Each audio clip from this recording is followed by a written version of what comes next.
Remember, if for any reason you must leave your radio, please have the man at the door stamp your ear so you can listen again later.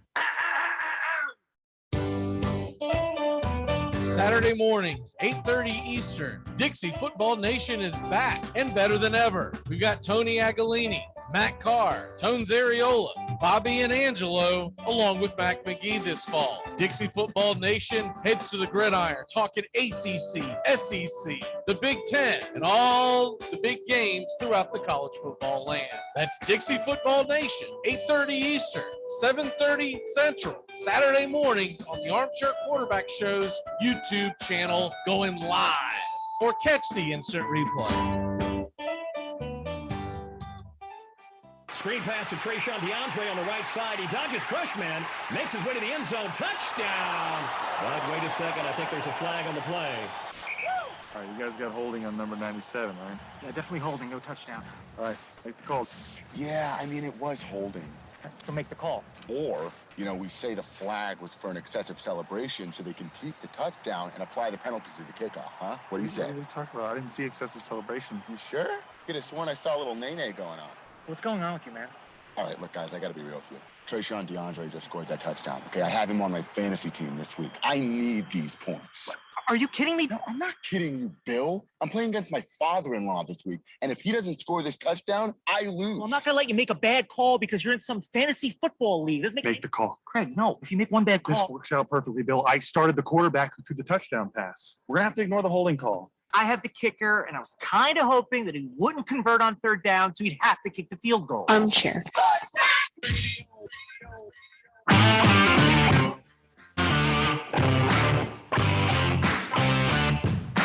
Get your Sunday football morning started off right with the Handicappers on Armchair Quarterbacks YouTube, 10 a.m. Eastern to noon Eastern. Your Sunday morning kickoff show where we tackle your NFL lines out in the desert, a 61.2% win rate over the last 6 years. Against the spread, over, under, money line, you name it. And we dive into the world of fantasy football year-long and your DFS payouts. Your only true Southern football kickoff show that talks the spreads in Vegas, your DFS and fantasy, in your year-long quest to win that fantasy football championship. Only on the Armchair Quarterbacks YouTube channel. It's the Handicappers on Armchair Quarterbacks YouTube, 10 a.m. Eastern to noon Eastern. Sundays, all NFL season long.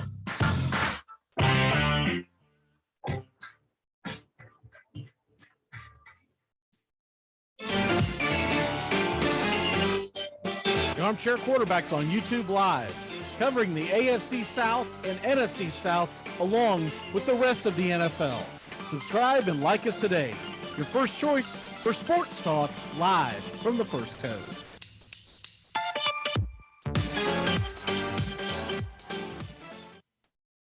New Year's resolutions. We've all made them.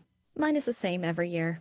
Eat healthier. The eat part usually works out fine. It's the healthier part I forget about. But not anymore, now that I've found the oh-so-chocolatey Built Bar. Built Bars are low-cal, low-sugar, high-protein, high-fiber. Great for keto.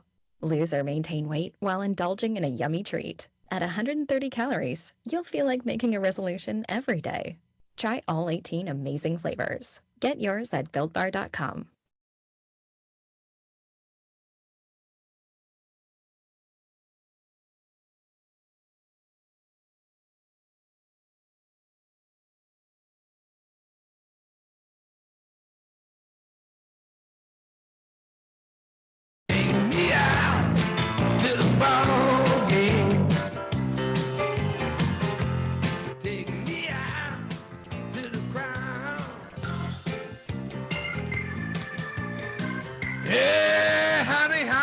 Top of the morning to you. Welcome to College Football Friday. We only get one of these a year, so hopefully you got your leftovers ready to roll. And we'll be ready to roll. Joey and Tones are jumping in here with me in a few minutes, but I'm going to go ahead and start the show off here with some big news that's going on in the world of football. By the way, the sports page will be dropping today at 11 a.m., so if you want to catch that, make sure to check that out. And away we go. So let's go ahead and get into this. First of all, Mel Tucker signs a deal with Michigan State, 10 years, $95 million. What a bunch of dopes. But they extend him 10 years, 95. And good for him. Dumb for Michigan State. This is a guy who's 16-14 lifetime in college football, and you're going to give him a 10-year, $95 million deal. He's only been at Michigan State 2 years. Terrible first year, good second year, but let's be honest, get the doors blown off of him. Last weekend against Ohio State, that's a conference game. Should be down 49-0 at the half and get a 10-year extension. And I don't want to hear, well, they don't have the talent yet, blah, blah, blah, blah, blah. He's never going to have the talent at Michigan State that they have at Ohio State. They're not equal jobs. You're always going to be able to recruit much better. You got to find out how not to get blown out by, what was it? They ended up calling off the Dogs. I think they only won 56-7, if you can call that an only one. But 49-0 at the half. The game was a wrap. They started putting the backups in. Stroud didn't even have to be in there in the second half. People try to compare Stroud's numbers to Young's numbers of Alabama that same day. It's apples and oranges. Stroud came out at the end of the first half. He had 6 touchdowns in the first half. C.J. Stroud's going to be your Heisman Trophy winner, and all you Alabama heads can pretty much just deal with it. C.J. Stroud has been absolutely phenomenal, and to not give him the Heisman would be an absolute travesty, and it would just show to more of the Alabama bias that is out there. Other things that are going on in the world of college football. How about Ole Miss taking care of the Egg Bowl?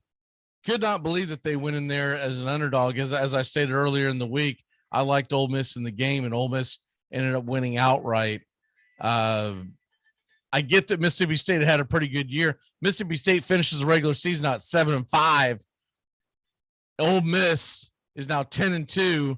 Will finish in the top 10 as they head to the bowl game.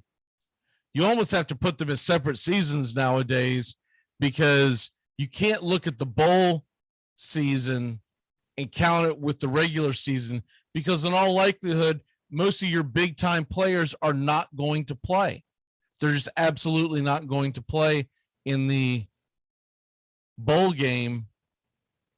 I would doubt seriously if Corral plays in the bowl game.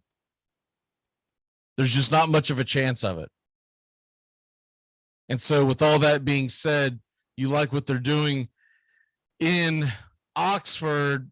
I know Lane Kiffin's going to be a very popular name coming up in these free agent coaching, head coaching search, whatever you want to call it. I just think he would be a fool to leave Ole Miss. He is going to be able to create his own legacy there. He can be his own man there. And if he goes to anywhere, Florida, Southern Cal, wherever, he's going to have to answer to people that I don't think he wants to answer to, alumni. The Oxford alumni is not going to give him a lot of guff, because let's be honest, they haven't had that much to brag about. I was thinking about this last night with him winning the Egg Bowl, and he's going to finish in the top 10 in his, what was his second season at Ole Miss. I think that buys him bare minimum 5 years of shut up, get off my back type of deal. I think he'll get extended at Ole Miss as well, but I think that gives him a bare minimum of 5 years of shut up. He goes to Florida. He goes to LSU. He goes to Southern Cal. He gets 1 year of shut up. And then it's, well, come on, man. We brought you in. We're paying you a lot of money. Why aren't you beating this team? And why aren't you beating that team? That's all you're going to hear. That's absolutely all you're going to hear. And some might say that it's fair because you're getting paid that kind of money and you're coming into these, you know, when you talk about Southern Cal, it's an elite program.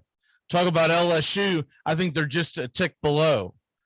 Florida, I believe, is a little, the Florida fan base and the Texas fan base, as I heard someone say the other day, and it's perfect, they're very delusional about their programs. They believe they're the elite of the elite because they've had success in the past in pockets.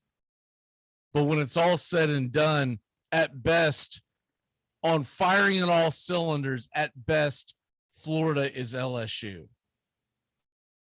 But I still believe LSU's a tad in front because the LSU facilities have kept up with the times. The Florida facilities, not so much. So they've got to put a lot of money into that program, a lot of money into the facilities before they ever consider themselves being a top 5 type of job. Right now, they're not. And it's keeping up with the Joneses. And the further you are back, the more difficult it is to catch because you're always going to be trying to add on to what the Alabamas already have. The one thing I'll say about Texas, they'll put money into their program. They just haven't competed on the field. In the last 40 years, there's about a 5-year span where Texas was dominant. Outside of that, I wouldn't even consider them to be tier 2. They're tier 3 at this point, but they pay like they're tier 1. But as far as Kiffin goes, I think he would be an absolute fool to leave Ole Miss. He's got something good going there, and he can do it his way. The next thing, and we'll debate our top 4 here in a minute, but the top 4 college football playoff right now, you got Georgia, Ohio State, Alabama, and Cincinnati. I don't know if Cincinnati's footing is as solid as everyone thinks it is. I could see them getting leapfrogged if a team like Oklahoma State runs the table and they'll have a Big 12 Power 5 championship on their resume.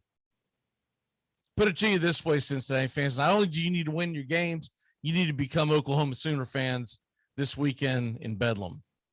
Cincinnati is not going to have the same kind of cachet, so to speak, if they go out and run the table, but Oklahoma State has a Big 12 championship game and 1 loss. And I don't know if that's fair, but it's the truth. So that'll kind of wrap it up here as we kind of get you warmed up. We're going to bring the guys on and get ready for a great football Friday here on Black Friday, Leftover Friday, whatever you want to call it. Let's get ready for the Armchair Quarterbacks. Take me out to the ball game. Take me out to the ground.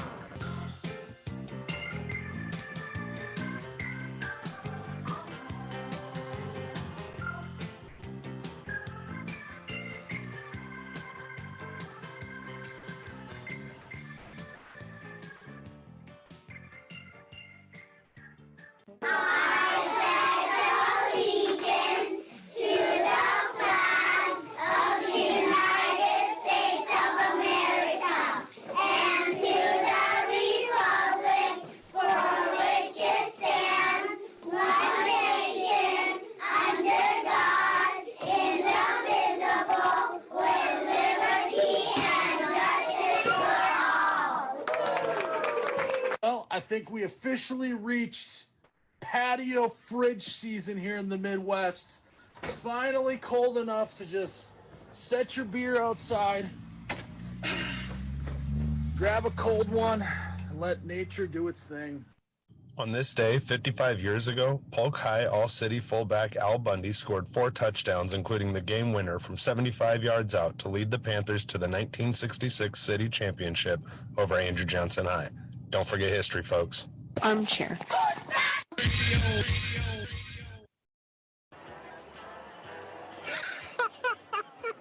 We have been hoodwinked, bamboozled, and flat out deceived. There's something kind of about a kid that's never played baseball.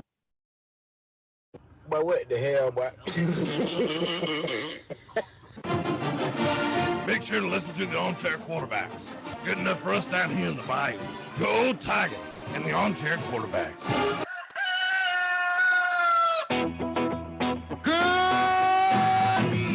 Armchair.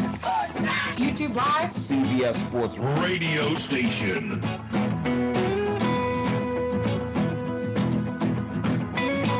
The radio station you can call your own.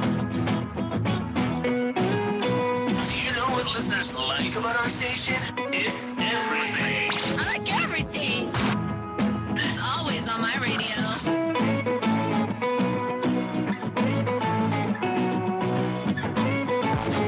Never stop the music, except for now, when I talk.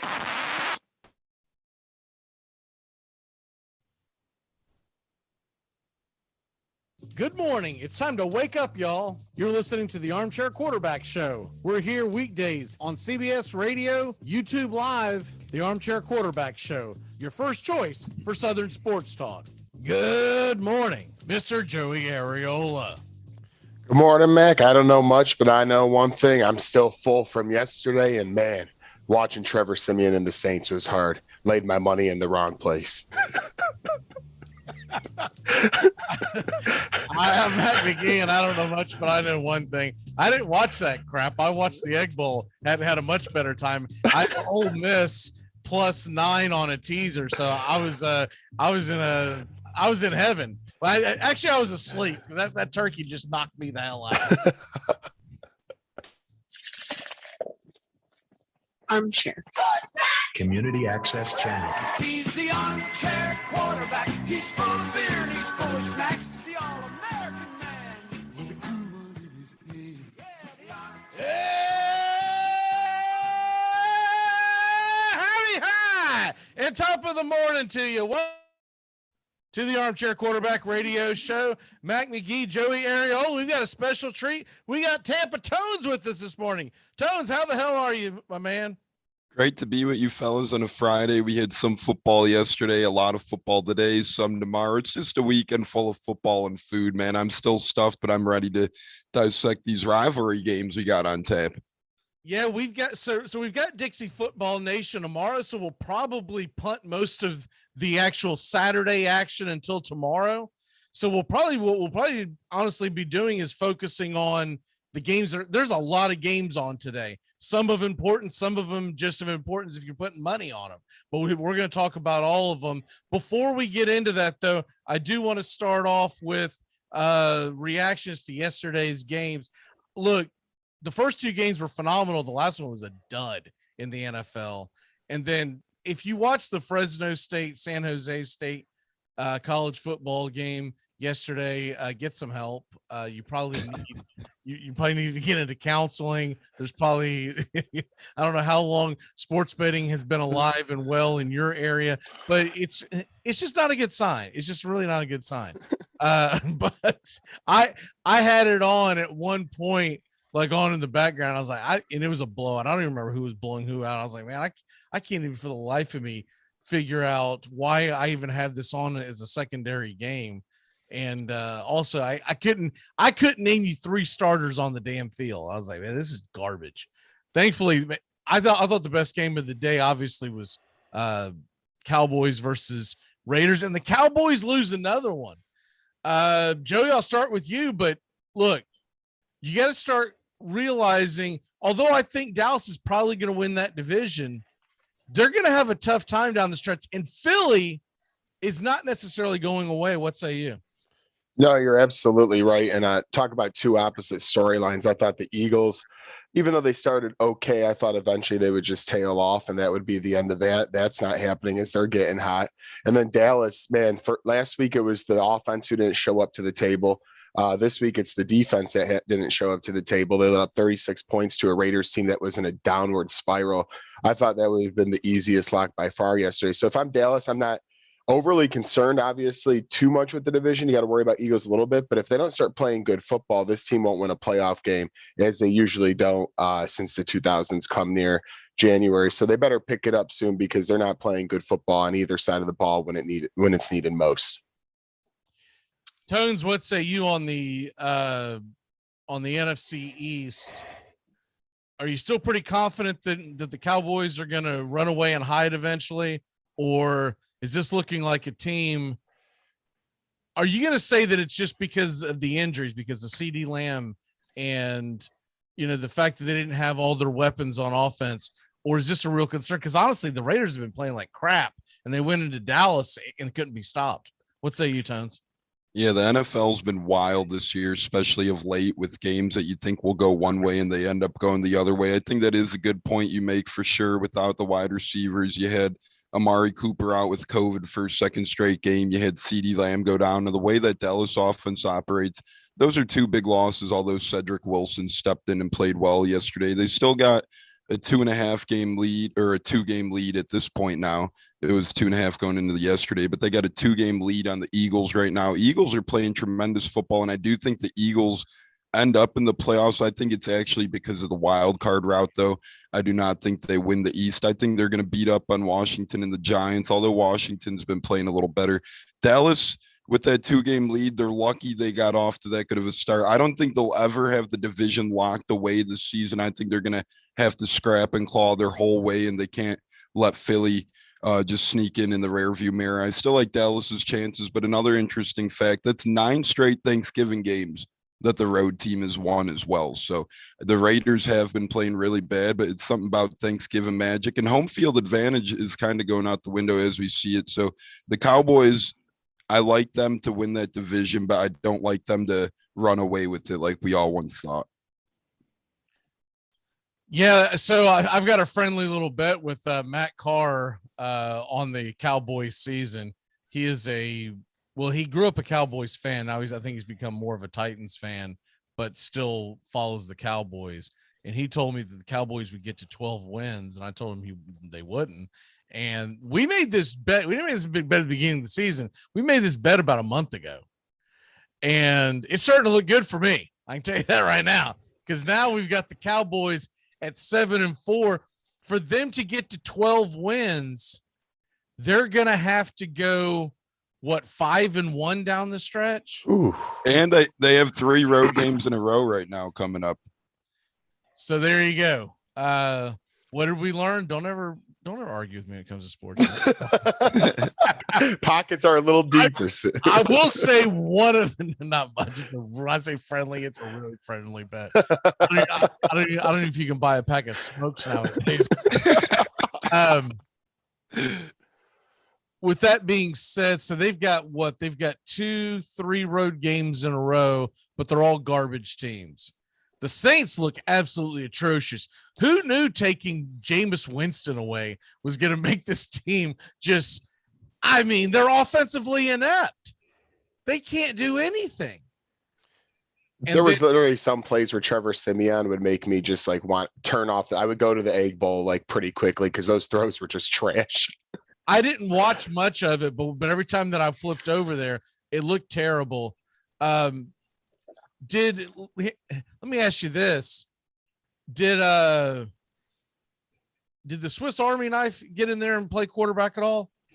No, skinny Tim Tebow or Mormon Tim Tebow, whatever the heck you want to call him, didn't find the field actually last night. He was injured, they said, so he couldn't play quarterback. I guess Sean Payton. He is injured. Okay. He was the emergency backup. I haven't really been following it because, fantasy football wise, he's garbage. So I haven't really been following it. But I was wondering because the few plays, I'd say I might really watch 10 plays of that game last night. And each time it was the Saints with the ball, and each time it was the Saints punting the ball. And I was sitting there watching. I was like, man, my God, they don't have anything better on the bench than him. And that was the first thing I thought of was, God, well, the hell's his real name? Taysom Hill. Yeah, Taysom Hill. I'm not always. Hey, that's how special he's been this year. Even though he got paid a I always contract. call him Swiss Army, man. Like, because I can never remember his name. But yeah, I mean, I've seen him play in the past where he at least can get first downs. They were bad.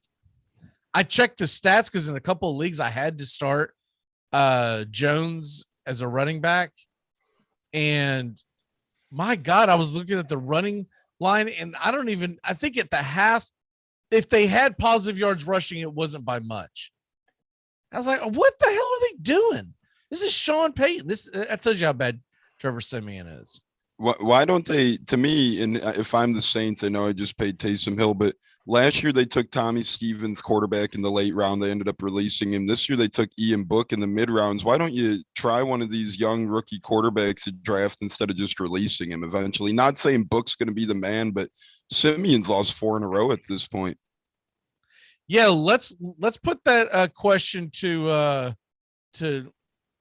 Joey. Why won't the Saints draft a real quarterback and quit screwing around and drafting these Notre Dame guys? Well, if they were smart, they would have signed Cam Newton and called it a day at the no. But in all seriousness, it's got to be a little frustrating for Saints fans because they've been so used to Drew Brees just going off every other game. And when you don't have Kamara in that offense, as he's been a little injured, you got to get great quarterback play. And they got the exact opposite. Trevor Siemian at Northwestern. He had a few good games in his career, but that's why he was the third string quarterback coming into this season. There's a reason for that. And Ian Book, I love you, but he ain't going to do much either. So it's a messy situation in New Orleans. Yeah, I think the handwriting's on the wall. I guess the good news for Saints fans is you're going to draft high enough this year where you can actually go out there and draft a quarterback. I mean, if they want a cult hero, what they ought to do is trade whatever they need to trade to go up to the top of the draft and get Matt Corral out of Ole Miss and let him become your franchise, because I've been impressed with Corral. He's one of the few, what I would say, I don't think this is going to be the quarterback class it was last year. And I think that Corral could be the top guy drafted. I mean, he has a cannon. He can run. He kind of reminds me of a more elusive and maybe not quite as strong of an arm, but a more elusive version of what Josh Allen is. And if I'm the Saints, man, I'm going all in. I'm pushing all my chips in, trying to get to the top of that draft board, because you got Ole Miss, which is basically right there in Saints country, and you could sell jerseys for days if you can get him on your squad. And that contract they gave Taysom Hill pretty much seals the deal of allocating money elsewhere besides the quarterback position in free agency, because they're cap tight. They're really cap ridden. I do think they should try and trade up for Matt Corral. This isn't a great quarterback draft class. He's one of the top 3. It's between him, Pickett, and Ridner, and I like Corral way better than all those guys. I think that'd be a big move for Sean Payton. And I know Ian Book hasn't looked great, but why use a 4th round pick on the guy if you're not even going to let him play? It's just wasting draft picks. The Saints are wasting draft picks. Yeah, I don't really get any of their moves recently, because when you signed Winston, unless you're going to go all in and make that a multi-year deal, they should have had some kind of a contingency plan. And I'm sorry, but what they have on the roster, there's once Winston got injured, there's nothing on that roster that says NFL ready quarterback. Maybe Ian Book down the road can be a solid backup, but man, I would have tried anything. I would have thrown him in there to see what stuck against the wall, because Siemian was he couldn't have been worse than Siemian. Let's go ahead and move on and get to college football top 4, the playoff. We're going to give you our top 5. Joey, I'll start with you. Who are your top 5 college football teams in the land right now? Yeah, so let's do it. Going back to last week, I'm going to keep my top 2 the same as Georgia. Obviously, I think we all agree there. Number 1, it's a pretty clear cut right now, unless they take on a loss, that they're just the best team in the land. Number 2, Ohio State. They Thank you, Oregon, for losing, so I don't have to worry about that one anymore. And Ohio State taking care of business as they beat up on Michigan State, who, like me and Mac were talking on Twitter a little bit. I think it Tones too. We knew who they were. They're not much, but it was a good win for Ohio State last week. So made sure to lock down Tucker for $95 million yesterday. Good God. 16-14. And we can't let this guy get away. Throw 95 bones at him. Good Lord. And I'm not saying that he's not a good coach, but that's a bit of a panic move. Yeah, you're grasping for straws there. It's overpaying a guy who's done a good job there at Michigan State. Don't get me wrong, but could you get to the playoff with that? Not sure. Hasn't seen it yet. I said it last week, and I'm going to say it again. This is the dorky guy who finally has a girlfriend. She's not much, but she's all right. And he's afraid she's going to go out and start hitting the town because I guess, okay, we'll just put it to you this way. Let's say they're both in high school and they're both headed to college. They're not going to the same college. And he's afraid that she's going to start dating around. So he wants to lock it down. And in the summer before his college begins, he goes ahead and gets on bended knee and asks her to marry him just because he doesn't think he can get anybody else ever. And then in year 3, like the coach, it could end up in divorce. So hopefully it goes well. And then if we want to keep with that metaphor, and then she's going to come back for Thanksgiving break and put on the freshman 50s. Go, what the hell have I done? I don't know if I can finish my top 4 after okay, so Georgia 1, Ohio State 2, freshman 53. No, Alabama number 3 in the country. And I obviously I'm going to keep them here until they play that game again in the championship game, because I think they'll end up getting another loss. But as it stands right now, Alabama is number 3, and Nick Saban had a pretty pissed off press conference the other day. I think they might beat up this weekend. He was saying how, they used to be happy for Wednesday, Alabama. Now, if you don't dominate teams, nobody at Alabama is happy. Well, that's what happened when you always win championships and are number 1. But anyways, Cincinnati number 4, undefeated. Can't argue them. I mean, they blew out SMU last week, and they just have had obviously a great season to this point. So they've proven to me that can enter this top 4. And then at number 5, I would love to put my beloved, but I truly have them at number 6. So right now I have Oklahoma State at number 5. I think really, if you look at the 3 teams you could probably put in there between Notre Dame, Michigan, Oklahoma State, maybe a couple of others. I like Oklahoma State best after looking at their schedule and resume. I feel like they can bring the most to the table. So to me, they're on the fringe and will probably win out. So they'll have to hope for an Alabama since he lost. But my top 5, once again, Georgia, Ohio State, Alabama, Cincinnati, Oklahoma State. All right, Tones, what say you? Yeah, don't let Tony hear no UTSA mentioned in the playoff picture. Tony Agolini's beloved UTSA. No, but in reality, I think George is obviously the consensus number 1 overall, unless something were to happen drastically these past couple weeks. But they've been blowing everyone out, playing great football. I think it's really hard to look past Georgia. And I got a different feel for number 2. I know that everyone's badgering their schedule and stuff, but I got Cincinnati and number 2 only because everyone's been crying for years. Let's put the little fellas in the playoffs. Let's see what they could do. Cincinnati has a road win against Notre Dame this year. They're undefeated right now. And if they beat Houston in the championship conference game, that's going to be a big win, as Houston's been playing some good football. So, hey, if Cincinnati gets in and gets smoked, I think that you could chill a lot of people out, a lot of non-power 5 people out. If they get in and they win a close one, we'll see what happens. So I like Cincinnati 2. I like Ohio State 3. They've just been playing great football. They only got 1 loss. I don't see them fumbling the Big Ten. They're in control of the Big Ten, but you never know. They got a tough game coming up for rivalry week and whatnot. So you never know what's going to happen with Ohio State. I got them 3 right now. Stroud's just playing incredible. Then obviously Alabama 4, although it has not been the same Alabama by any means this year. We've seen them struggle against LSU. They beat LSU by only 6. We've seen them lose to A&M. We've seen them barely squeak by Florida down in the swamp earlier this year. So as much love as people give Alabama, I don't view them as a personal big threat this year, but we'll see what happens. I think ultimately at the end of the day, Bama is Bama. People will say Alabama deserves it over some of the other teams. And then number 5, I got Oklahoma State as well. The brand of football they've just been playing lately has been incredible. They shut out Texas Tech last week. They're on a 4-game heater that's including wins over a hot Kansas. They blew out West Virginia. They blew out TCU. They blew out Texas Tech. They beat Baylor earlier this year. They struggled to begin the year. They had 3 close wins against not that great of ball clubs, turned things around really.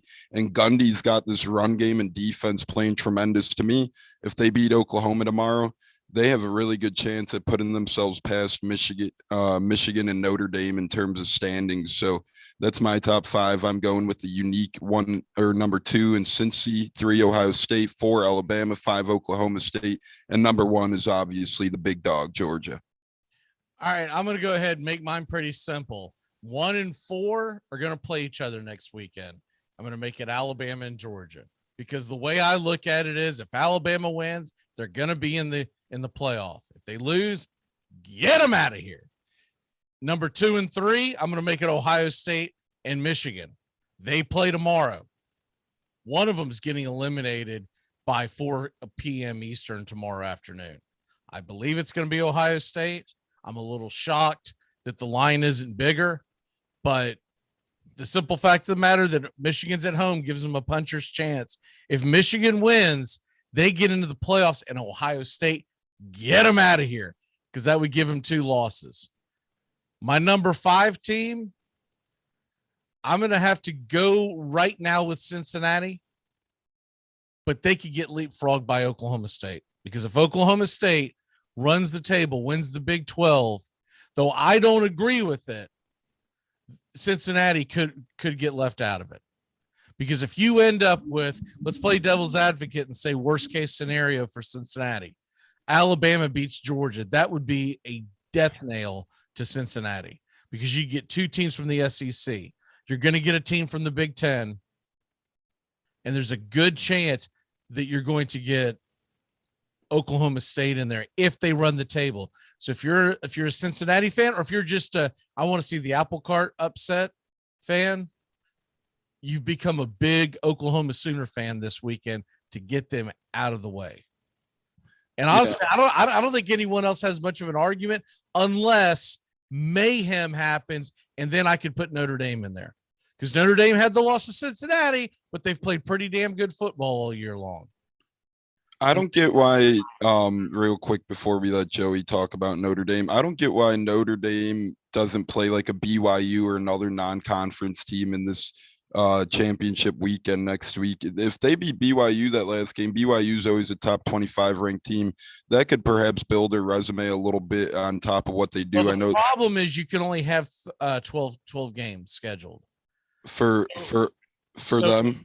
Yeah, so if you did that, well, for any team, the conference games are not considered a scheduled game. Gotcha. So by NCAA rules, the only time that you can play 13 games is if you play on the road at Hawaii. And the reason why they set that up years ago is because Hawaii wasn't being able to get anyone to come out their way. Well, I don't think that's going to build a resume for them. No, it's not. But what I'm saying is they are pigeonholed, right? To 12. Now, to your point, if they wanted to build that kind of a rivalry, they could have and put a BYU versus Notre Dame game on conference championship Saturday.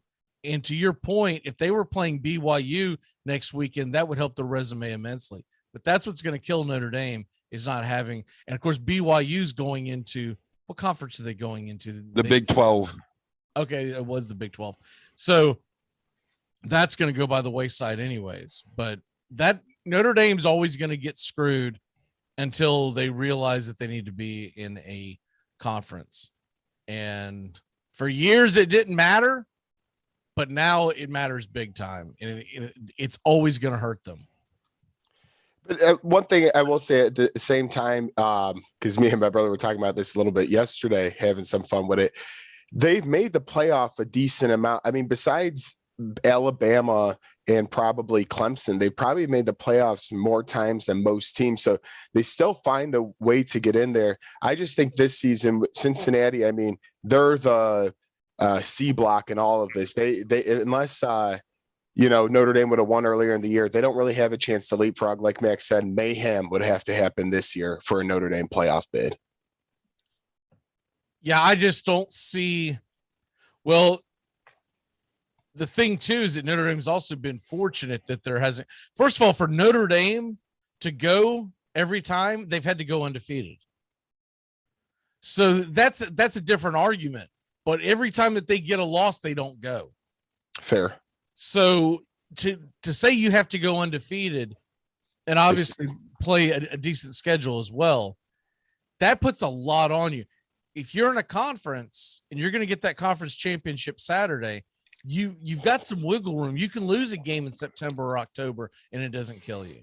So that's the problem with no margin for error. I see it. And I look, if they're smart, they just jump in a conference. There's two obvious conferences that stare them dead in the eye. They're already in the ACC, so joining the ACC would be, I think, beneficial to them because I think the ACC would give them quite a decent cut on the football money for the first part, kind of like what they did with Florida State when they brought to entice Florida State to come in. Florida State was making more money than any team in the SEC for the first decade that Florida State was in the ACC because of the money split that they gave them. After that, eventually it has to taper off. But that's what I would do if I were Notre Dame, is probably go ACC. If not, go Big Ten because you're right there in Big Ten country. So either way, I think it gives them more of a national feel if they go to the ACC. If they go to the Big Ten, I think they could be worried about that they're going to get swallowed up with the assumption that they're just another Michigan State type of thing going on there. So that's and plus, if you're in the ACC, it helps you immensely in baseball and in basketball. Yeah, it does. I think that's, and we've seen Notre Dame play in the ACC last year for football, given the unique COVID year, and I think that worked out pretty well. So I think you're right. I think it's obvious, ACC should be the way Notre Dame leans, and I think in basketball they might be, or they might have affiliations somewhere, but I would go with ACC if I'm Notre Dame. You get that chance at that big conference title game to prove yourself over the top against, a team like a Florida State or a team like a Clemson, wherever they end up going, a team like a Pittsburgh. That's a big difference. Now you did hit the nail on the head. They're in Big Ten country, but they got the historic programs like Ohio State and Michigan there that might take away some of their thunder. So I agree. I think they have more of a chance to be the national media darling still if they do end up in the ACC. The other thing too, if you do go to the Big Ten, demand instantly, I want to be in Wisconsin's division. Yes. Yeah. Because Iowa, Wisconsin, come on now. They need to redo I want to be in that division. You leave Ohio State, Michigan, all them guys over there. I want to be over here. Don't you be sliding to Penn State in on me. You keep them over there in the East. We're going to stay in the West.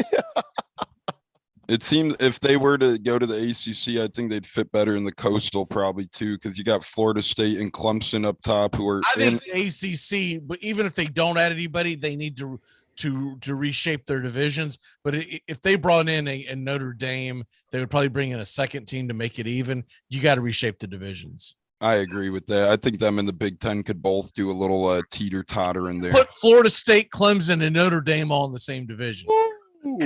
Because then you've got another Big Ten East is essentially what you have, or the SEC West. Right now, the SEC West, it's embarrassing how much stronger that they are than the East. Now, Georgia might win it, but you go head to head that division versus the Eastern Division, it's embarrassing. I would love to see Notre Dame at Florida State week 1 every year. That was a fun game this year. So it's about to flip flop though. It is. I mean, Oklahoma and Texas are going to come in. They're going to put them in the West, and Auburn and Alabama are going to go East, and that's going to put a big fly in the ointment of whoever gets hired by Florida. So whoever takes that Gator job better keep that in mind. Yeah, that's going to be a big kicker, and we're seeing a lot of teams start to try and change conferences and whatnot over the next 4 to 8 years or so. Come on down here and coach at Florida. Now, every year you're going to have to deal with Georgia, Tennessee, which is getting better. And oh, by the way, we might have to throw a little Auburn, Alabama in there with you. LSU could end up coming their way. I think they might try to keep LSU over in the West, though. But the logical move would be bring Auburn and Alabama over and keep everyone else the same and take Missouri and put them in the West. And take Urban Meyer and put him back at University of Florida with all the young ladies. They've already sold their soul like 4 times in my lifetime. Might as well bring him back. He's the only one who's going to want that job of big name. Let's go ahead and take a really quick break. When we come back, we're going to hit our picks. This will be a shorter break than normal for the stations that are carrying us live. So we'll be back in just a flash here on the Armchair Quarterbacks here on CBS Sports Radio. We'll be back in about 60 seconds times 2. How about that? You like that? If I can ever, I'm not even the right app. See, this is what happens with Turkey Day. Turkey Day always screws me up. Always. Let it out. We'll be right back. It all starts with just one thing. When recycling, rinse out jars and cans and avoid recycling wax paper or paper soiled with food. This will reduce recycling contamination. Find tips and more at onethingus.com. What's your one thing? I'm Amy Lawrence, and I'm up late, always, after hours, hanging out with you on CBS Sports Radio. Check it out, 2 a.m. Eastern, 11 p.m. Pacific. You'll do anything to stay healthy. So isn't it time to think about your water? Aquasana water filters remove contaminants other filters don't, like lead, bacteria, viruses, and pesticides. Up to 99% of 88 contaminants, while leaving vital minerals you need like potassium, calcium, and magnesium. Visit waterfilter.com now and use promo code RADIO to get 50% off. That's waterfilter.com, promo code RADIO for pure, delicious water and the ultimate peace of mind. Aquasana, better water, better you. The automotive industry has a long history of naming vehicles after celestial bodies, objects, and phenomena like Taurus, Celica, Vega, Nova, Eclipse, etc. Now, new from Ford Yoda comes the all-new Uranus. The Uranus by Ford Yoda is a large but shapely hatchback with a beautiful and spacious passenger cabin, so there will always be plenty of room for all your friends in Uranus. Oh, and just a heads up, many of our Ford Toyota dealers are currently undergoing renovations this week. So if you want to see Uranus for yourself, you'll have to use the back door. Hello? Hi, is Mark there? Yeah? It's me, Shannon. We met at Jack's party. Yeah, how can I forget? Wow, how you doing? I haven't heard from you in 9 months. Armchair. Make contact. A collective psychosis is sweeping the nation. We're in the thick of the haze craze, and Elysian is introducing an altered state of IPA. Contact Haze is a tangled chemistry of mild haze, low bitterness, and an explosion of hop aroma. This hazy IPA bursts with notes of bright raspberry, currant, citrus, guava, and passion fruit. Available in 6-pack cans in stores and in all Seattle Elysian locations. Make contact. Think I have caught a whiff of doubt. She always seems to find me out. I cannot like the bibble scam. If all else fails, I'll just be a lamb. Rough 3 times I come right out. Rough 3 times I come right out. Rough 3 times I come right out. Rough 3 times I come right out. Good morning. CBS Sports Radio. Armchair Quarterbacks. Bills blowing out the Saints in New Orleans 31-6. You sat through that snooze fest. Congratulations. Thank you. Thank you. I really take a pause for that. Tip my cap. We always give out the end of the year awards. We ought to give you an award for sitting through that. I was trying to sleep. Did you have fantasy football implications in there? I had Josh Allen. I had Josh Allen in one of my top leagues, so I had to be paying attention to the guy. Did he end up having a pretty good day? Yeah, the first half was a little bit of a struggle. He had a couple of turnovers, but at the end of the day, he got one to Diggs. He got it around a little bit, so he ended up having a pretty good day.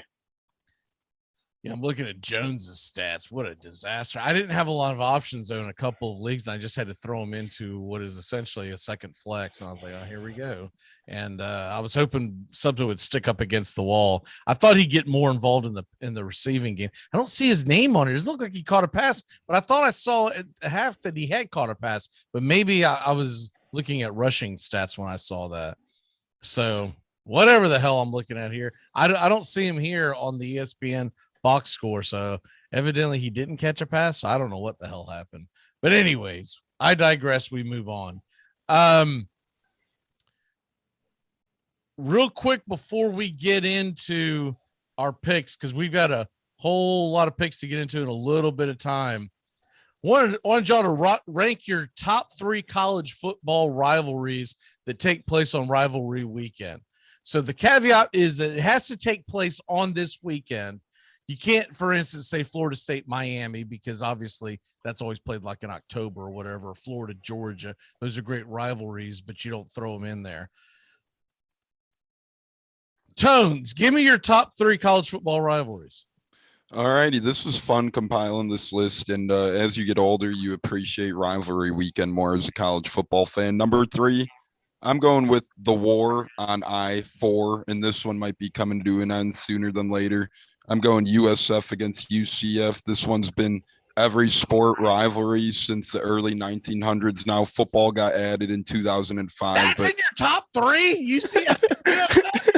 The war on I-4, baby. How drunk were you when you put it? Always comes back to Tampa, doesn't it? I knew it. We knew we would have a problem with this one. Always Tampa. The war on I-4, baby. It's a heated rivalry, and it is sad. It's with UCF perhaps moving on to the Big 12. It's going to take a 4-year hiatus from 24 to 28, but they're going to try bringing it back and figuring that out. But this game's usually a good one. One of these teams usually seems to be good. One of these teams usually seems to be bad whenever they play, but it is an interesting one. They're only an hour apart, these schools. Only a highway separates them between Orlando and Tampa. So that game is today at 3:30. That should be interesting. It's 24-28 record overtime for these guys. So we'll see what happens there. Number 2, I love last night's little matchup of the Egg Bowl. I'm a big Egg Bowl guy. Even with the Lane Kiffin comment this week saying, oh, it doesn't matter who you play. It's all the same game. He tried to take a little bit away from the rivalry there, but I still like the Egg Bowl a lot. Ole Miss, Mississippi State. You can't beat that. That's just some good. If he would have lost that game, it would have changed his tune. I guarantee it. Oh yeah, it would have been some sweet chin music to him. He may not care, but Ole Miss alumni who pays most of his salary cares. Heck, I got mad at that comment, and I don't even like Ole Miss, Mississippi State. But that's just one of those games that's been historic for years and years and years. And it's on Thanksgiving. It took a little hiatus from Thanksgiving. Now it's been on Thanksgiving the past 5 years, I believe. So obviously they believe it's a good little primetime game as well. It's a good little matchup there too. And then my number 1, this one's been going on since 1894. It's a long time in-state battle. And I was really, that war on I-4 was the fun one. I was between Florida State, Florida is a good one, but I like UNC versus NC State. In-state rivalry started 1894. North Carolina's 68-36-6 all time, but NC State's been coming on strong the past decade or so. That's just a really good battle. Florida State, Florida's a good one, but it's nothing like USF and UC. A little meat on that bone. Favoritism in there, baby. Some favoritism in there. Hey. That game might be more competitive this weekend. The way Florida's no real playing. National championships have ever came out of that game. 6 have come out of the Florida State-Florida matchup. The way, hey, don't tell that to UCF fans. They might line up at your front door. No real national championships. They might try and come at you for that. Not like the 1927 Alabama national championship where they had 2 losses, but the Alabama Sun-Times ranked them number 1 in their little crappy poll on a Tuesday morning. And so Alabama claims that as a national championship. I'm talking about ones that are actually paid attention to by the NCAA. That's why I do hope since he gets in, so one way or another that could riddle that argument a little bit. the UCF one, if since he gets in the playoffs and loses, those UCF fans can't really do any more national championship talk, that's for sure. But those are my top three. Love him or hate him. Seems like we got some hate going on, but I like the war on I-4, the Egg Bowl. Terrible. War on I-4, the Egg Bowl, and UNC versus NC State. I'm rolling with those as my top three rivalries this weekend, and two of them take place today. War on I-4 and UNC versus NC State. That game's at 7 tonight, and War on I-4 is at 3:30 today. Both of them can be caught on PBS. Okay, Joey, really quick because we got to get into our picks. Yep. What are your top three? Yeah, I'm going to keep it simple and move fast as I usually talk fast anyway, so that works. FSU, Florida, number 3 for me growing up. I always remember watching these two teams play, and I got a Florida State buddy. I got a couple of Florida Gator buddies, so it's always been fun. I was a big Tim Tebow fan growing up, so I always I always got involved in like those games. They always been fun to me. Number 2, I'm sticking in the same play conference and going with Alabama, Auburn. There's been plenty of big games, whether it was the field goal return, the Cam Newton days, going back to the Ronnie Brown days versus Bama.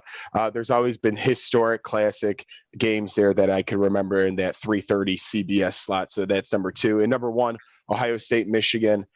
Being close, to home in the Big Ten and in the Midwest area here, that game always has presence to it. Harbaugh hasn't won a big one yet, so he probably won't do it again, but that's my top 3. All right, my number 1 is Florida State, Florida. When you live in this state, there's only one game that really matters, and it's this game. Florida fans can try to tell you that Georgia's the bigger deal. That's only if you live in Jacksonville.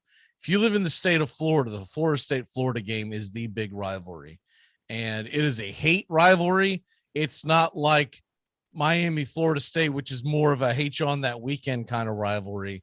Florida State is hate you all the damn time rivalry. And it's big whether they're playing college football, basketball, softball, tiddlywinks, whatever the hell they're playing. You want the Gators to lose.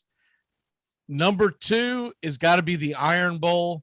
Great rivalry. I do have to put them below Florida State because they went 47 years without playing each other. What? All right. Yeah, I didn't know that. Yeah, it was a big argument for 47 years they didn't play. So with that being said, they can't talk about the history of the rivalry because there was 47 years of it missing. So that's why I always knock them down below Florida State. Because Florida State is the first, and it might be the only, but I know they were the first college football rivalry that is mandated by state law.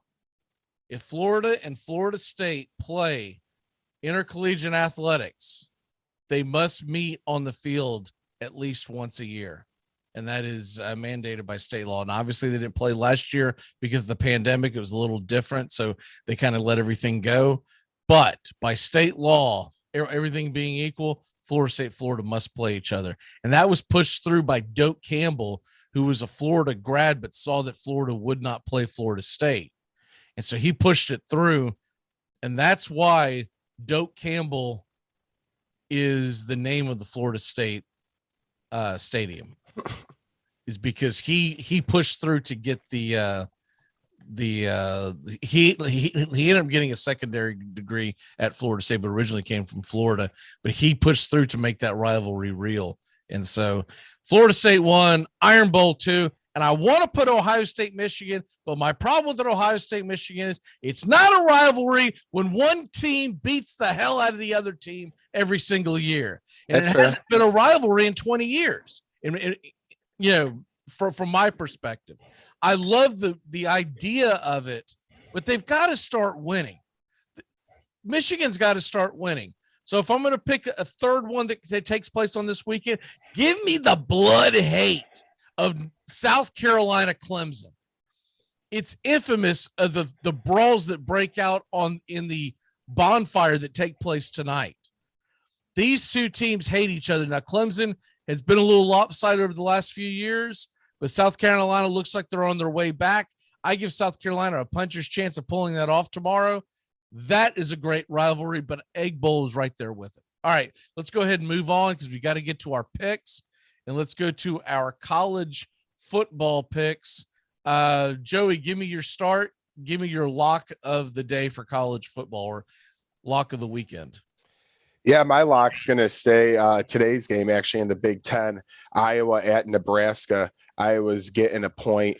Nebraska, as we've seen all year long, fails to come up short in any type of big games. No matter who Iowa puts on the field today, they are the much better team, and they will just take care of Nebraska. It will be a close game for most of it, but as always, they will fall in a heartbreaker at home, and Iowa will cover the +1. All right. Tones, what is your lock of the weekend? My lock of the weekend right now, I'm sticking with a game today.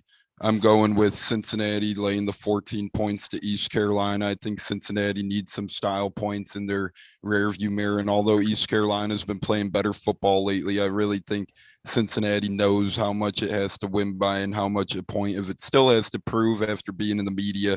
I like Cincinnati -14, and that's at 3:30 Eastern today. All right, my lock of the weekend. I'll go ahead and give you one today that's being played today. That'll be my lock. Then obviously we'll do locks tomorrow.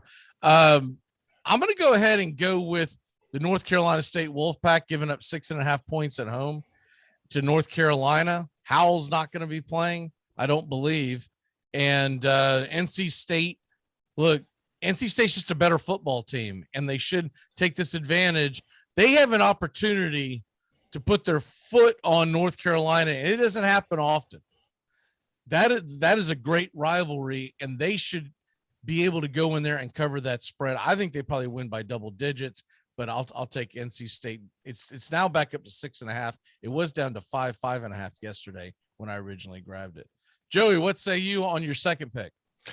Okay, my second pick of the day, I'm going to go and take Wake Forest. I know they had a couple of heartbreakers taking them away from the main scene, but I think -4.5 at Boston College. I like what they can do. I don't see Boston College, even though at home they're wrapping up the season. I think Wake Forest comes out strong. I'll lay the 4.5 on the road and take the Wake Forest. Tones? I like Bowling Green +6.5 at noon today, home against Ohio in the battle. Here's the bear pick, the random Bowling Green. in the battle of some action. And Bowling Green has one, although each team only has 3 wins. Bowling Green did beat Minnesota earlier this year, although Minnesota hasn't shaped up to how some expected him to be. This game's a rivalry, although as Mac alluded to, a smaller rivalry. That's why he's calling it bear. But I do like Bowling Green +6.5 here. They're at home. They're getting points. Both of these teams are not the best ball clubs. You got to take the team at home getting 6.5 in this in-state rivalry today. I like Bowling Green, and that game's at noon. Yeah, I don't know. I've got no opinion on that damn game, but the Wake Forest game, I would think Wake Forest. I'm a little surprised that they're not favored by a little more than that. That's why. Yeah, I agree. That's why I picked them. What's the number that you had? Did you say 4? 4.5. Yeah, that seems crazy. I thought it'd be about a touchdown. Yeah, it just I get it that the Boston College is at home, but look, even as good as Florida State has played in the back half of the season, still not a good football team, and they just went in and beat Boston College. And honestly, if they hadn't taken their foot off the gas, they should have blown Boston College out. They got very lethargic there in the fourth quarter and let BC back in it. That one's a strange one to me as far as the betting line. I'm gonna have to, before I put money on it, I need to look and make sure there's not some kind of weird injury or something, but I couldn't find anything this morning. Now, my second pick, I guess I'll go ahead and stick with the game today. Let me go ahead and grab, where's that line? By the way, I do like that Iowa pick a lot. I put some skin in that game. That one seems way too low. Why the hell Iowa isn't like a 3 to 4 point favorite? I don't get it. Seems too good to be true, but I picked it. Well, Martinez is done for the season. Yeah, and Nebraska, I mean, they can't find their way out of a paper bag in a close game. So maybe the betting crowd believes that's an advantage to not have him. All right. I think I'm going to go ahead and go with, I want to make sure one more game. Okay. Yeah. You know what? Give me Washington State -1. I like that. That was on my board. The Cougars, I think, are a better football team. They're only giving up a point. That's not much to give up. And it is on the road. And that is one of the great rivalries of this weekend, where they call that the Apple Cup. Another one that I think they renamed it because they went all woke about it last year.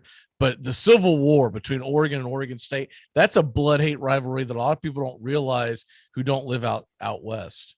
What is your third pick? My third pick, I'm going to stick in the Big Ten with Indiana is 0-8 in the Big Ten. They've been so bad this year after, last year coming up of a pretty good season. Purdue's at home. We've seen a lot of good things we like from Purdue so far. They're -16. I like them a lot to continue things. O'Connell at quarterback has had a good year, upsetting some other better Big Ten teams. So I think at home today, Purdue takes care of business. I'm going to lay the 16 against a weak Indiana team. Jones? Yeah, I really like the Iowa one too, and I don't know if that's scary having all three of us like Iowa. That's not going to be my pick since I was picked already. But that was doomed. It's doomed now. Yeah, that means it's I'm losing all my money by around 3:00. We're going into Saturday with flat pockets. when everyone likes one team, it could be a flash in the pan. We'll see though. But I'm going with San Diego State +3 here. They're home against Boise State this morning. That game's at noon. San Diego State is one of the better defenses in the country, and I get why Boise State is -3. Their offense is pretty dang superior to San Diego State's. But at the end of the day, San Diego State's a lot better of a football team this year so far this season. I think getting 3 at home is interesting. They're a top 25 ranked team. Boise State's struggled at times this year. As soon as a couple weeks back, Colorado State gave him a heck of a game. Air Force beat him. So I like San Diego State getting the points at home, +3 against Boise State. That one's at noon today.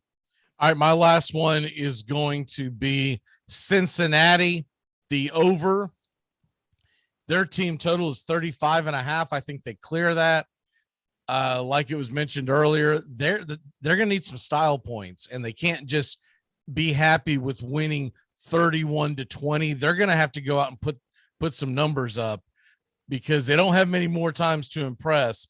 And if they just kind of bang it around and barely get by East Carolina, they're not going to the playoffs anyways. They need to put a 40, they need to put a 50 spot up. So I'm going to take Cincinnati over 35.5. Let's get to the NFL as we're coming up here on time. We got to get moving here. Let's go ahead and start off with you. I'll tell you what, go ahead and give me 2 picks real quick, Joey, and then we'll go to Tones.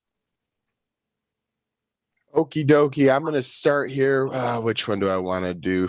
I'm going to take the Philadelphia Eagles. They're going on the road against a New York Giants team that's coming off a Monday Night Football game where, they played okay in the first half, had a couple of balls, big one bounce off Mike Evans' chest to keep a minute.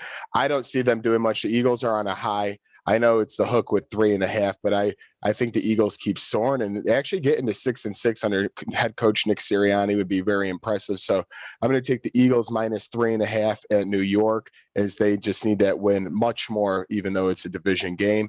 And the other game I'm going to go to, I'm going to take the Chargers on the road in Denver. The Chargers are -2.5. Again, another team on the road in division, but I loved what I saw Justin Herbert do the last couple of weeks. I think he's really getting back on track. And I've never been too high on, Denver goes in and out. Sometimes they hot 3-0 start, then they lose like 3 out of 4. Then they won a couple out of 3 games now. But I'm going to take the Chargers on the road -2.5. Those are my 2 games right there. All right. Tones, give me 2. I like Miami at home getting 2 points against Carolina. Miami's on a 3-game win streak. Carolina's been not looking great besides a win against a backup quarterback a couple weeks ago. So I like Miami getting 2 at home. And then I also like Jacksonville getting 2 points at home as well against the struggling Atlanta team who's missing Calvin Ridley. And they've just never looked good since. We've seen Urban Meyer could wiggle it at home a little bit. They wiggled it against Buffalo at home. I like Jacksonville getting 2 at home. I guess I'm taking 2 Florida teams, both getting 2 points at home this weekend. I'm going to go with Giants Eagles over 45.5. I think Kitch is going to be taking over that offense, even though Judge is trying to put mums the word on who the offensive play caller is going to be. We all know it's going to be Freddie Kitchens, and I think he'll get the most bang for his buck out of Jones. And I also think that the Giants aren't going to be able to slow down the Eagles. So 45.5. I like that over. Monday Night Football, Seattle, a pick 'em against Washington. I get that they're going to be the road team, but I expect Russell Wilson to put up some big numbers. Real quick, Joey, give me your walk-off and one more pick. My one more pick, I'm going to take the LA Rams. I know they're struggling. They're going to Green Bay, never an easy place to play, especially as we get close to December here. But I think it's a must-win statement game for them at 4:25 on Fox. I think coming off the bye week, Packers are a little banged up. Aaron Rodgers' toe, Rex Ryan probably is liking that, is a little bit injured as well. So I'm going to take the Rams to, take that one home. And my one walk-off is, I'm headed to Indy this weekend. Tampa don't want to come to the cold. They don't want to come to our state, even though it's in a dome. Cold, it's in the dome. They don't want to travel to us. Jonathan Taylor is the current MVP in my eyes. He is going to have a big game this weekend, and it's going to be a sad day for the Super Bowl defending champions. Tones, one more pick in your walk-off. I like the Bucks laying 3 against the Colts as my last pick. I think the Bucks are just a superior team, and although Colts are playing really good football right now, we all know the Bucks are the better football team. I think 3 points is too good to pass up, and I do like Pittsburgh +4 as well. Pittsburgh against Cincinnati getting 4 points. Pittsburgh's covered a lot of spreads this year, so those are 2 I like as we bounce out of here. I really like the Pittsburgh +4. One big walk-off is just enjoy rivalry weekend, enjoy college football this week. As Max said earlier, we got a big slate today. Now through Sundays, just a lot of football thrown your way. Hopefully it makes up for the Thursday night football game on Thanksgiving, but just enjoy the moments this weekend. Enjoy the football this weekend. It's already turning into December. Before we know it, these weekends aren't going to be here anymore. So my one big thing is grab a beer, grab an armchair, sit back, relax, and watch some good classic smash mouth football on rivalry weekend as we get prepared to twist and turn into bowl game season and NFL playoff season. So I'm really amped for this weekend. Everyone else should be too. Okay, I got one more pick, and the pick that I think I'm going to go with is, where's the line at this morning? See if it's moved. It does not look like.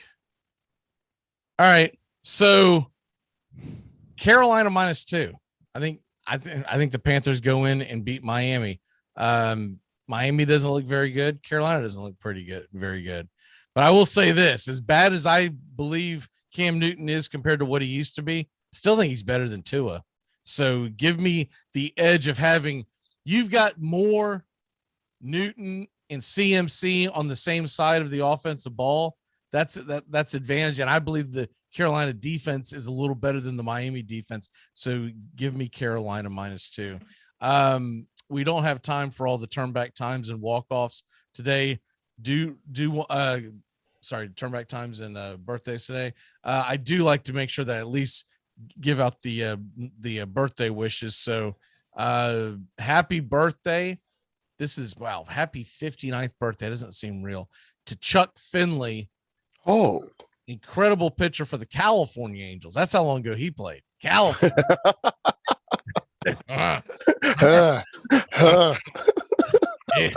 Not the Los Angeles Angels of Anaheim, or that they were called during the 2000s. He played for the California Angels. So happy birthday to him. And now, don't remember this guy, but this is a great name for a professional boxer. So happy 50th birthday to Winky Wright. Yeah, I love that name. Both Winky and Wright start with W's. I love that. Winky Wright. I'm glad. I'm sure growing up he loved it too. Yeah, Winky Wright. I'd love to know how he got that. I'm assuming it was a nickname. I would love to know how he got that nickname, Winky Wright. I mean, that sounds like someone who's running an illegal book somewhere. You know, Winky Wright. He's been in music. He's been in music videos with Busta Rhymes too. So who knows how he got that? Has he? It says Winky Wright has appeared in music videos for Busta Rhymes, Lloyd Banks, T-Pain. This guy's all over the place. Oh, and here's another one. One of my favorite broadcasters. Happy 60. Wow, is he 61? Happy 61st birthday to Harold Reynolds of the MLB Network. Oh, wow. I did not know he was 61. I knew he was getting up there, but I didn't. He doesn't look 61. No, he looks like he could still play second base. Right? I'm Harold Reynolds. He's the man, dude. I love Harold Reynolds. ESPN fumbled the bag with that one. No, a lot of things. Well, that was. I know there was screwing. He fumbled too. Yeah, there was a lot of fumbling going on there. He was one of the very first Me Too's, so that's why he lost his job. Yep. He Me Too'd someone pretty publicly. So I got a wink real quick. It says after his second round knockout of Carlos Santana in 1992, the ring announcer called him Winky Wright, the name given to him by his grandmother when he was 6 months old, and that had unofficial stuck with him since he was 18 months old. The nickname it stuck always with him. goes down to the grandmothers. I was about to say, I bet you his grandma named him because, like Mookie Wilson, Mookie came from his grandmother because he couldn't pronounce cookie when he was younger. And he would just say Mookie. This is when he was a little kid, like a little tyke, and she called him Mookie his whole damn life. So, I mean, you make one mistake in front of your grandmother, she's gonna just remember that. Just be careful, because some of these grandmothers will just name you whatever the hell they want to name you, and that'll be your name for the rest of your life. All right, guys, great show. We'll see everyone tomorrow for the Dixie Football Nation, and then of course handicappers on Sunday. We got to jam on out of here. Great day of football, great day of leftovers. What's the biggest part? Put turkey aside, what's the biggest leftover you're looking forward to, Joey? I'm gonna go mashed potatoes and a little bit of gravy. Heat it up a little bit, get it nice and right, get a nice bowl ready for the football games. Tones. I'm going with sweet potatoes and stuff, and I think that those make good compliments to each other. They're a little opposite, so give me some sweet potatoes, give me some stuff. I'm looking forward to pumpkin pie. I didn't eat much. Oh, well, it's hard to get to dessert. It is, man. I was exhausted. I was like, God, because we hosted folks over here, and then they lingered until like 7:30 or so. Lingered. There needs to be a shot clock that I put up on the wall, and when that thing goes down to 000, you get the hell out. Lingered. He used the word lingered. Well, the first folks left it like like around 6. And I was thinking 6:30-ish or so, and I won't call who it is out. Lingered so long, but a certain one of the people that lingered, we've noticed that person lingers longer and longer and longer each time. And since I'm pretty sure that they don't watch the show, I'm not real that concerned about it. But I still don't want to call that person out because it is family. They might sleep at your house next Thanksgiving. I was getting ready for it. I thought I'd turn everything off. You turned the TV off. That's how we ended up with that stupid San Jose State game on the secondary television. Because we did have it on a movie. I'm like, that movie's got another 2 hours. I can turn this damn thing off. It was, I don't even remember what movie it was, but it was a movie everyone had seen a million times. But I was just like, I've got to get the hell out of here. And so do we. Exactly. Oh, what a great time we had. What does everybody want for breakfast? Since evidently you're going to be here. All right. I'll be over in a flash. We'll see y'all for Dixie Football Nation. See you later. It's Friday, working stiffs. Everybody. 4, 3, 2, 1. Happy weekend!